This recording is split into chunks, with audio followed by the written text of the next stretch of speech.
Today, I'm going to talk about the tree of life. I'm going to explain to you the tree of life.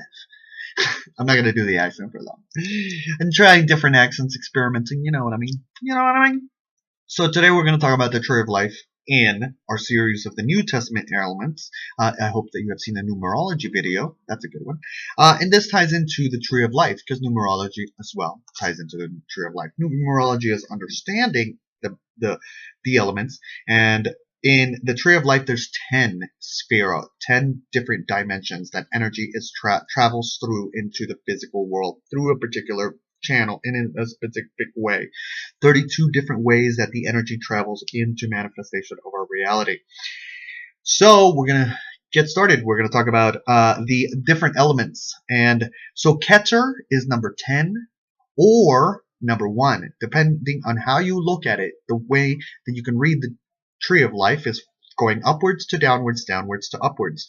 Let me know in the comment section down below what the difference is. My understanding is if you're elevating sparks, you're going from downwards to upwards. If you're receiving from the light of the Creator, the energy is flowing downwards. So those are, if you have something different, let me know in the comment section down below. So we're going to Keter, number 10. That is the unknowable, the infinite, the something you cannot know, cannot understand, ununderstandable, unknowable. So anything that you just can't fathom at all, that's Keter. Infinite, ultimate, just like I can't even, there's no words to explain it, pretty much. Then we've got Chokhmah, which is wisdom. It's from, now the tree branches out downwards. If you look up tree of life, Sephirot, if you look at the Kabbalah tree of life, you can see images and you can see how that flows down. But then we've got the tree splits off. You've got Chokhmah, which is wisdom, and then Chokhmah gives energy to Bina, which is understanding. And Bina is the primordial female energy, energy from Chokhmah into so.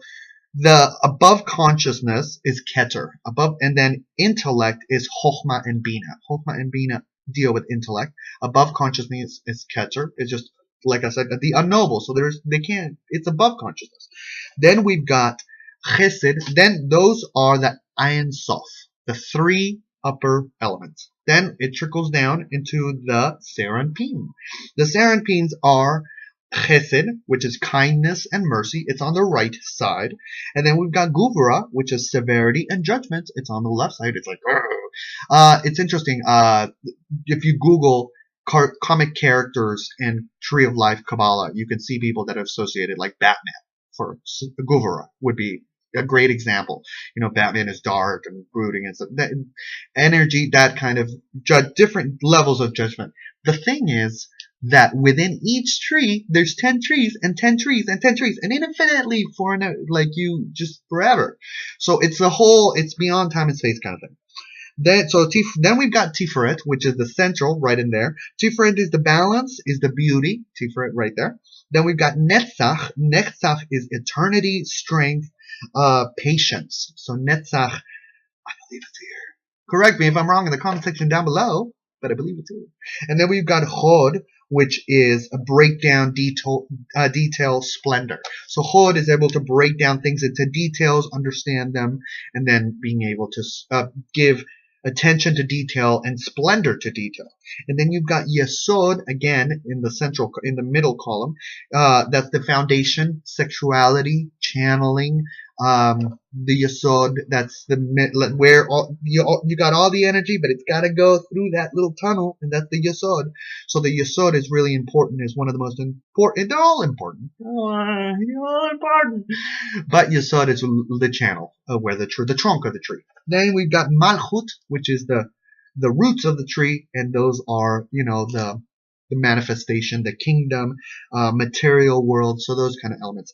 Now, if you look at the tree from upwards to downwards, if you are if you're giving energy, you've got Malchut at the 10, Yesod, Hod, Netzach. So you've got 1, 2, 3, 4, 5, 6, 7, 8, 9, 1. And then you've got 10, where it works itself down. Keter being 10, and then Chokhmah being 9, so it works itself way down. Now, if you look at numerology, so you can associate certain elements like the letters I and the letter R to the number 9, which would be associated to Chokhmah. And I being me, look at me, energy, Chokhmah, wisdom, self-inclusion, self-understanding. Certainly, some people are like, what? Like, R is for reason, rational. Let me know if words that start with R have that kind of frequency of, and then you've got H, which is understanding. So H, Q, and Z. So H is for home, Q is for QVC, understanding of the material. I don't know. I'm going crazy with that. Zoo is for zoo. I don't know. Z is for zoo. So you can kind of see if you can find the associations. You've got Netzach, which is 7, or 4, depending on how you look at it, the energy that is flowing outwards or downwards. So you can break down each individual letter, and you can break down your individual name. So you can take your name, for instance, if your name happens to be Jesus, and so Jesus has a 1, a 5, a 1, a 3, and a 1. So he's got 3 ones. That means he's got a lot of Keter, a lot of unknowable elements going on in there. He's got a 5, which is a judgment, but he's also got a 3, which is a Bina, which is an understanding. And when you add them all together, you've got a 2, which is a Chokhmah, which is a wisdom, or a Yesod. See, so it depends on if you're looking at it upwards, it's Yesod, it's going upwards. And then 11, when you add, 11, it comes out to 11, and 11 adds up to 2. So primordial number of 2. What do you think about the whole situation? So that is the tree of life. Anytime you are saying Keter, Chokhmah, Bina, Chesed, Guvra, Tiferet, Netzach, Hod, Yesod, Malchut. Anytime you're saying it, you're drawing that energy.